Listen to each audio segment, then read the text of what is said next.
आप देख रहे हैं यूट्यूब चैनल मैथ्स बाई काजी मुजीबुल्लाह और मैं आपको पढ़ा रहा हूँ क्लास 10th की मैथमेटिक्स चैप्टर नंबर 4 जिसका नाम है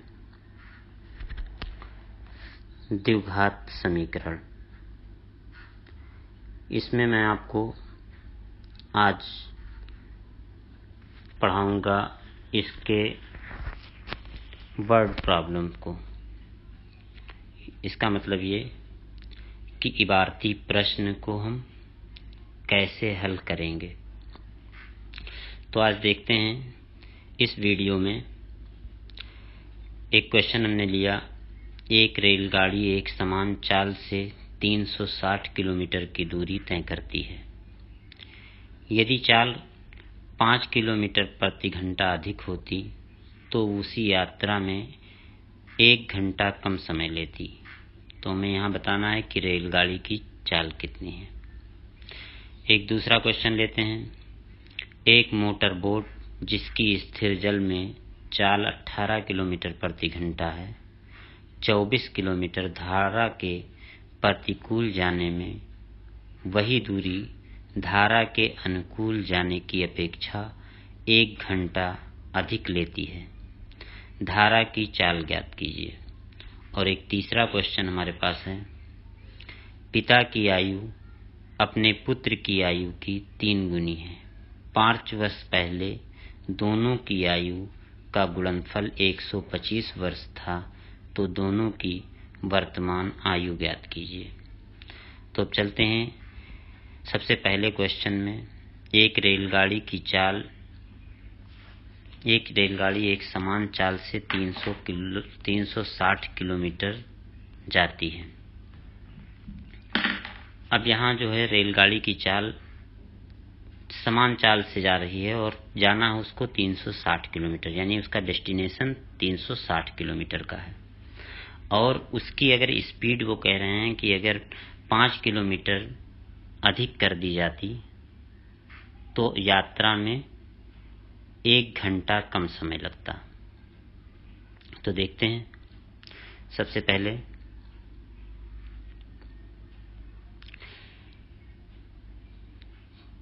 हम इसमें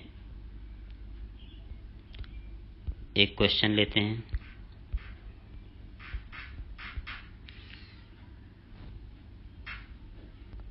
अब देखिए, हमने एक रेलगाड़ी ले ली।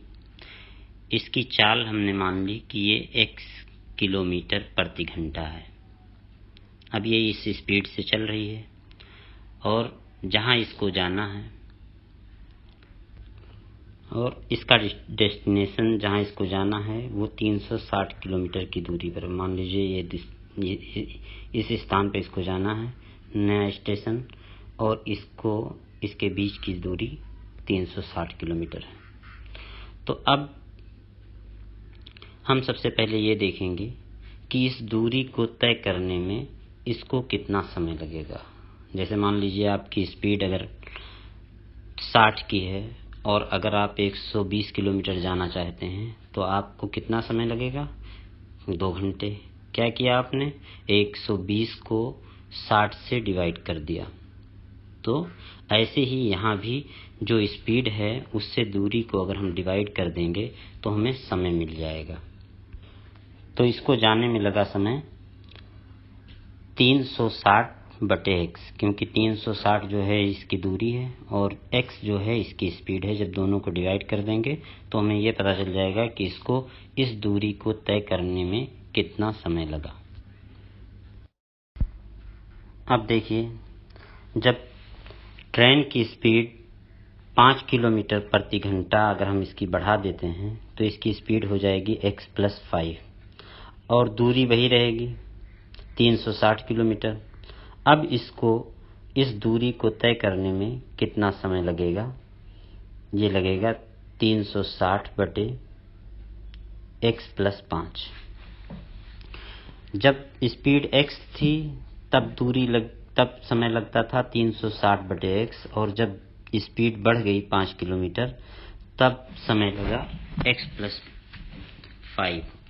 तो देखते हैं, पहले ये समय लगा था 360 बटे एक्स, और अब की बार लगा हुआ है 360 बटे एक्स प्लस 5।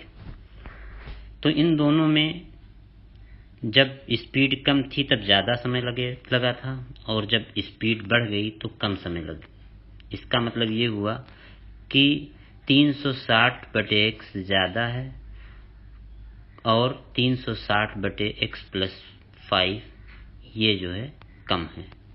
तो अब क्वेश्चन में ये था कि 360 किलोमीटर की दूरी तय करने में अगर स्पीड बढ़ा देते हैं तो 1 घंटा कम समय लगता है।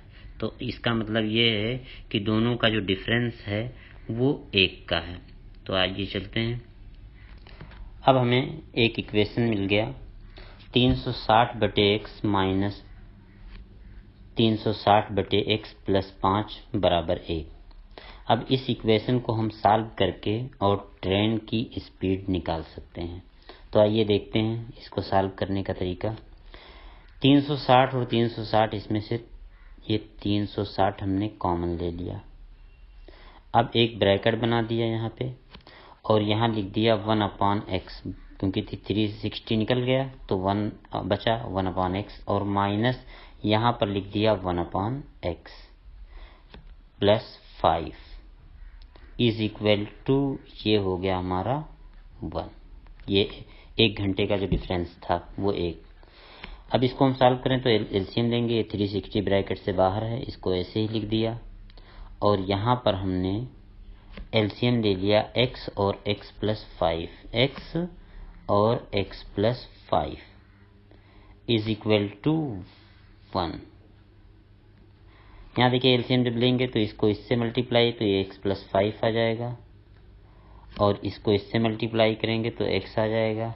ये प्लस x और ये माइनस x ये कैंसिल हो जाएंगे, बचेगा 5। 5 को 360 से जब मल्टीप्लाई करेंगे तो 365 ज़ा 1800 यानी 1836 पंचे 180 होता है। तो यहाँ पे हम इसको यहाँ से इसको ले लिया, हम यहाँ लिख सकते हैं 180 और 1800, और नीचे देखिए ये जब मल्टीप्लाई करेंगे x को x से तो x स्क्वायर हो जाएगा, और ये प्लस 5x हो जाएगा। तो यहाँ इज इक्वल टू हम 1 लिख सकते हैं। तो देखिए यहाँ से हमने इसको रफ किया, इसको यहाँ से हम सॉल्व करेंगे। ये देखिए, अब देखते हैं इसको इससे मल्टीप्लाई किया तो ये हो गया x square plus 5x is equal to 1800। सबको एक तरफ कर लेंगे तो यहाँ देखते हैं, ये हमने सबको एक तरफ कर लें यहाँ से, तो ये हो जाएगा x स्क्वायर प्लस 5x और माइनस 1800 इज इक्वल टू 0।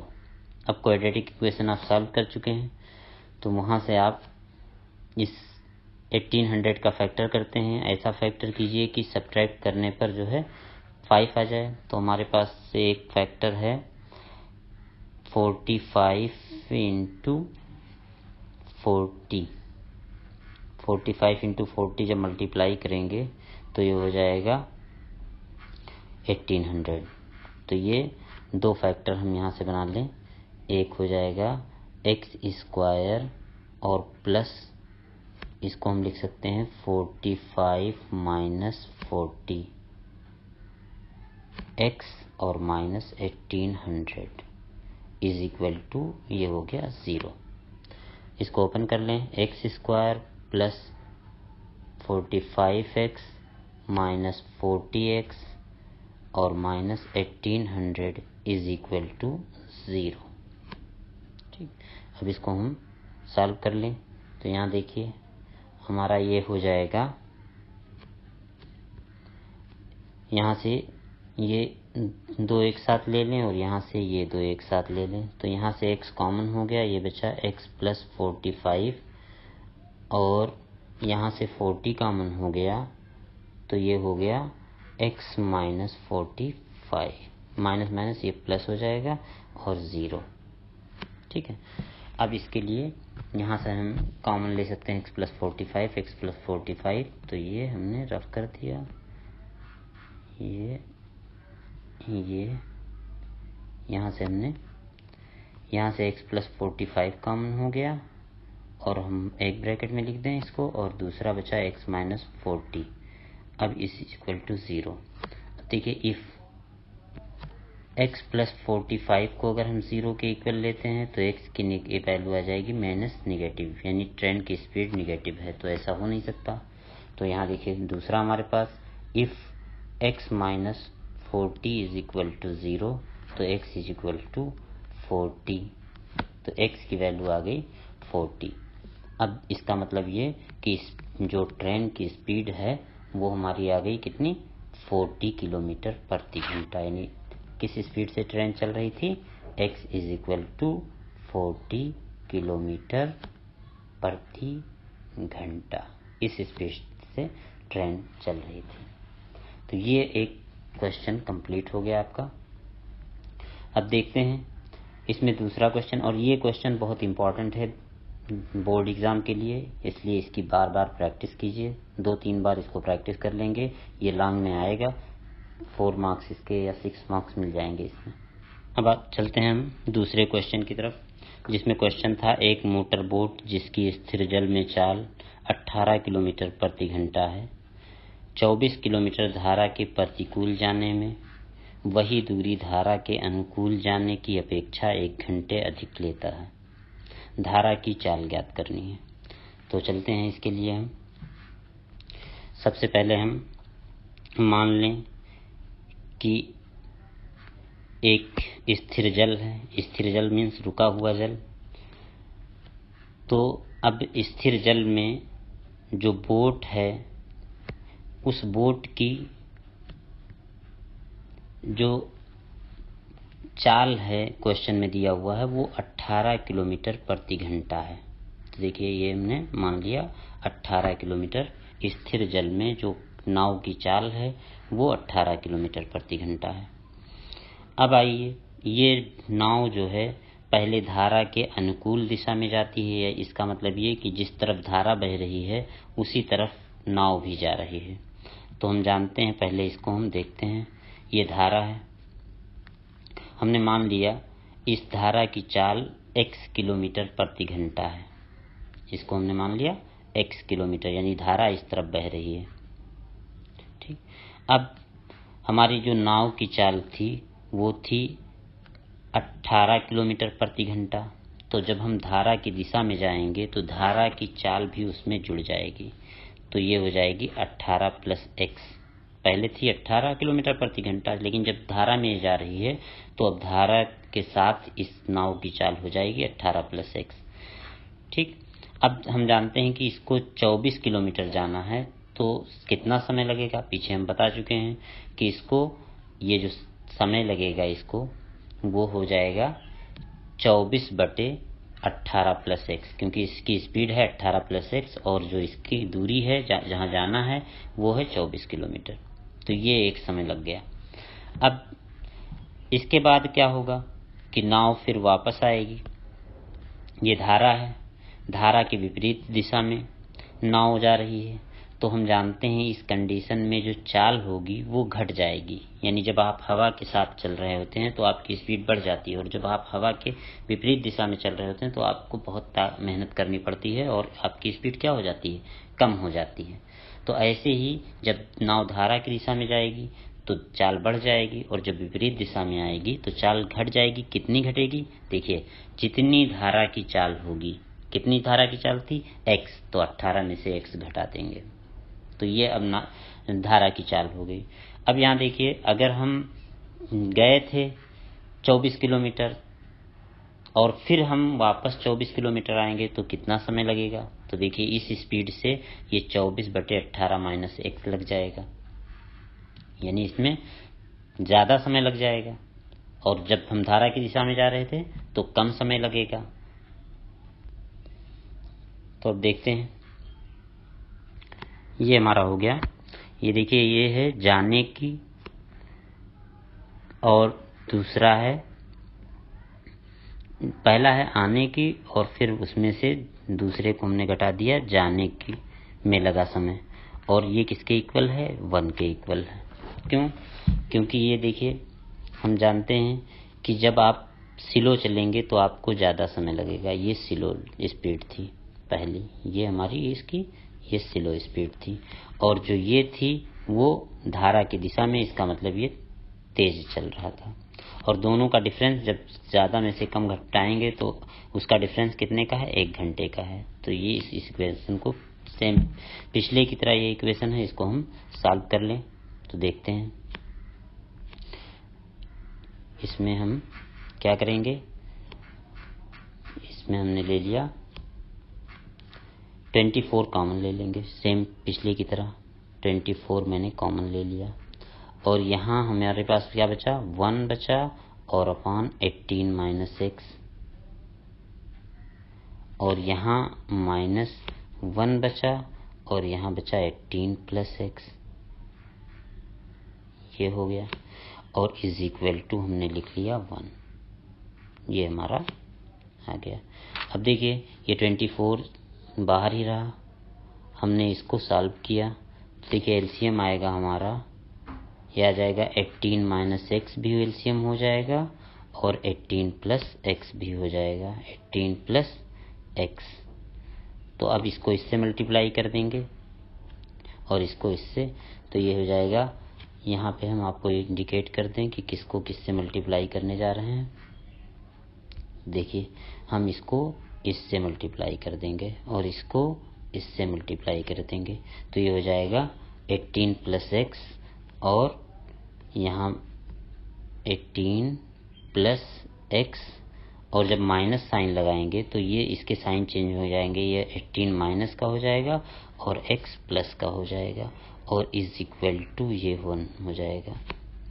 अब यहाँ देखिए 18 और -18 ये दोनों कैंसिल, ये प्लस का 18 और एक माइनस का 18 है, ये दोनों हम कैंसिल कर देंगे, ये हमने कैंसिल कर दिया 18 माइनस। अब ये बचा 2x ऊपर, उन दोनों को हम क्या कर लेंगे? 2x ऐड कर लेंगे।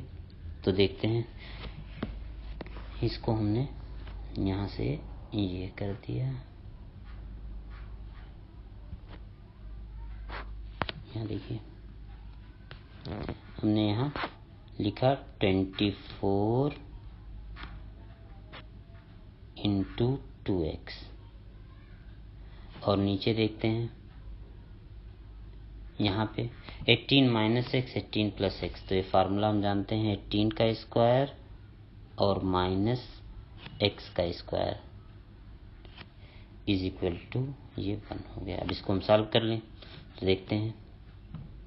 सबसे पहले हम इसको रफ करें, तो यहाँ देखिए 24 48 हो गया, 2 ज़ा 48 एक्स नीचे आया हमारा, ये देखिए 18 का होता है 324 और minus x square is equal to ये हो गया 1। इसको इससे मल्टीप्लाई करते हैं, इज इक्वल टू 48।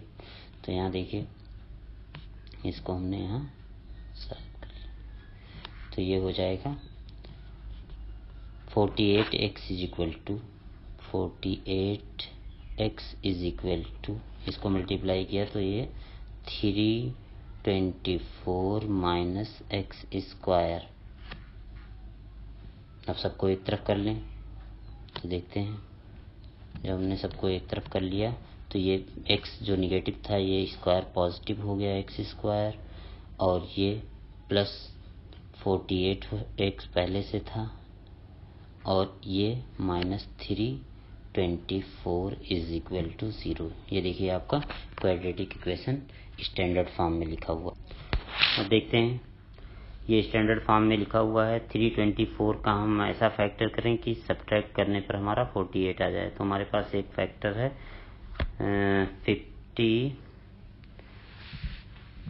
54 इंटू 6 होता है 324। तो हम इसको लिख लेंगे ऐसे एक्स स्क्वायर और प्लस इसको लिख सकते हैं 54 में से अगर 6 सब्ट्रैक्ट कर लें तो ये -324 इज इक्वल टू 0।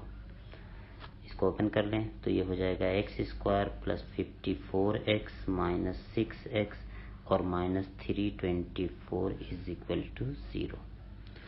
अब देखते हैं, इसका फैक्टर कर लें पेयर बना के।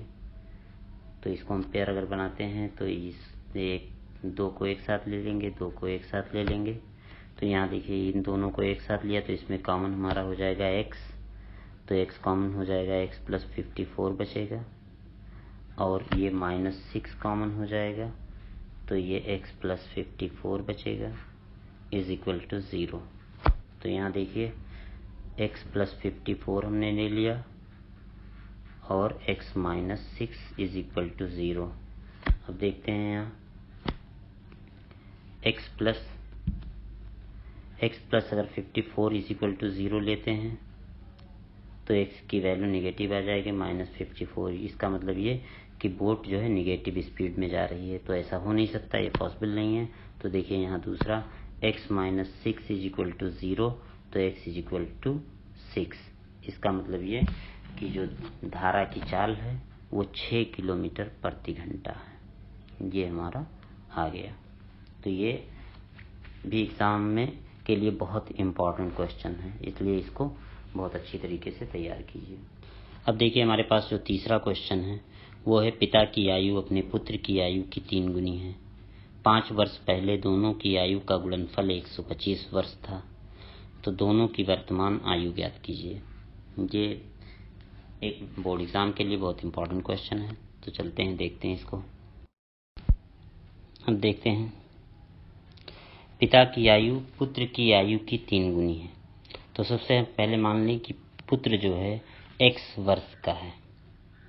ठीक, ये मैंने मान लिया कि पुत्र की आयु x वर्ष है और जो पिता है उसका 3 गुना है। तो देखिए पिता की हमने मान ली 3x वर्ष हो जाएगी अकॉर्डिंग टू क्वेश्चन।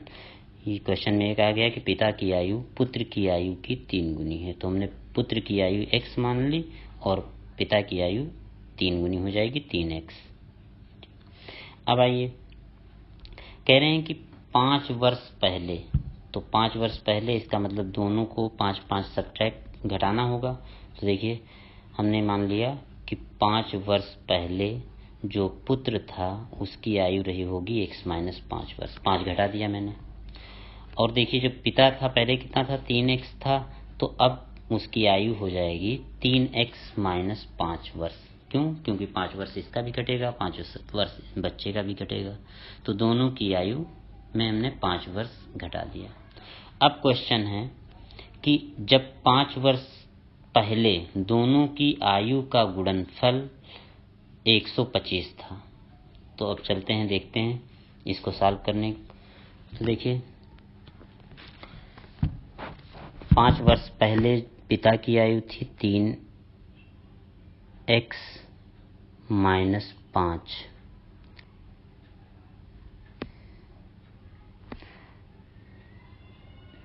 ये और ये हो जाएगा, दूसरा था x माइनस 5, तो ये हो जाएगा x माइनस 5। इन दोनों का जो गुणनफल है वो है 125, तो हमने ये 125 लिख दिया। अब देखते हैं इसको मल्टीप्लिकेशन करेंगे। तो यहाँ देखते हैं 3x का x से मल्टीप्लाई करेंगे तो ये हो जाएगा 3x स्क्वायर। जब 3x का 5 से करेंगे तो ये हो जाएगा 15x और माइनस 5 से करेंगे तो ये 5x और माइनस माइनस ये 25 इज इक्वल टू 125। ये हमारा आ गया।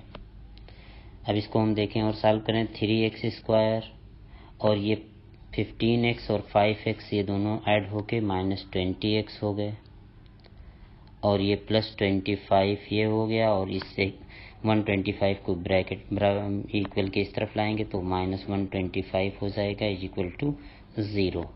तो यहाँ देखिए 3x स्क्वायर माइनस 20x और माइनस ये बचेगा 100 इज इक्वल टू 0। अब इसका फैक्टर करने जा रहे हैं। तो देखिए यहाँ 3 है और यहाँ पे हमारा ये आपको मैं दिखा दूं कि ये ये देखिए यहाँ पे ये 3 है और यहाँ पे 100 है, तो सबसे पहले इनका मल्टीप्लाई, तो ये हो गया 300 और 300 का ऐसा फैक्टर कि घटाने पर 20 आ जाए, तो ये 30 और 10 का जब मल्टीप्लाई करेंगे और दोनों को घटाएंगे तो आ जाएगा 20, तो हमारा ये फैक्टर बन जाएगा। तो यहाँ देखते हैं हम इसको, अब देखते हैं ये हो जाएगा हमारा, इसको हम लिख सकते हैं 3x² और ये 30 माइनस 10 लिख सकते हैं, 30 माइनस 10 इज इक्वल, और यहाँ 100 लिख सकते हैं, तो ये लिख दिया हमने, इज इक्वल टू ये हो गया 0। अब इसको हम ओपन कर लें, तो यहाँ देखते हैं सबसे पहले इसको सॉल्व, ये हमारा हो गया। तो यहाँ देखते हैं इसमें हमने ले लिया 3x² माइनस 30x और माइनस 10x और माइनस 100 इज इक्वल टू ये हो गया 0। तो ये हो गया, इसमें इन दोनों को साथ में एक ले लें कॉमन और इन दोनों को साथ में ले लें कॉमन, तो ये हो जाएगा 3x कॉमन, तो यहाँ हो जाएगा x माइनस 10 और यहाँ से अगर 10 कॉमन ले लेते हैं तो ये हो जाएगा x माइनस 10 इज इक्वल। ये फैक्टर समझने के लिए आप पिछले वीडियो को मेरे देखिए, वहाँ से आप सारी चीज़ें क्लियर हो जाएंगी, बहुत सारे एग्जाम्पल्स मैंने उसमें समझाए हैं। तो यहाँ देखिए अब हमारे पास ये 2 हो गए, इन दोनों में हम क्या कॉमन ले सकते हैं, x माइनस 10, तो x माइनस 10 कॉमन हो गया और ये 3x minus 10 is equal to ये हो गया हमारा 0। अब हम if x minus 10 is equal to 0 लेते हैं तो x की वैल्यू हमारी आ जाएगी कितनी, x इज इक्वल टू आ जाएगी 10 ईयर्स। इसका मतलब बच्चे की उम्र कितनी होगी, 10 साल का बच्चा होगा, तो उसके फादर कितने साल के होंगे, 30 साल के, क्योंकि पिता की आयु पुत्र की आयु की 3 गुनी है। अब देखिए दूसरा ले सकते हैं, 3x minus 10 is equal to 3x minus 10 is equal to, ये यहाँ से इसको यहाँ लिख लें, 3x minus 10 is equal to 0, तो ये हो जाएगा 3x इज इक्वल टू 10 और ये x की वैल्यू आ जाएगी 10/3। ठीक है, इसमें हम अगर ये अगर बच्चे की आयु हो जाएगी तो फादर की आयु 10 साल की होगी, जो पॉसिबल नहीं है, इसलिए इसको हम नॉट एक्सेप्टेबल मानते हैं, ये मान्य नहीं होगा, तो इसको हम यहाँ से क्रॉस कर सकते हैं कि ये मान्य नहीं है। तो इसका मतलब ये आया कि बच्चे की आयु कितनी आ गई, 10 वर्ष। तो हमारा ये 3 क्वेश्चन मैंने आपको समझाएं, ये तीनों क्वेश्चन बोर्ड एग्ज़ाम के लिए बहुत इम्पॉर्टेंट हैं, तो इसलिए हमारे नेक्स्ट वीडियो में हम आपको ऐसे ही कुछ टॉपिक पढ़ाएंगे जिससे कि आपके बोर्ड एग्ज़ाम की तैयारी होती रहे और आप बिल्कुल 100% मार्क्स पाने के योग्य बन जाएं। तो हमारे चैनल को सब्सक्राइब और लाइक ज़रूर कीजिए।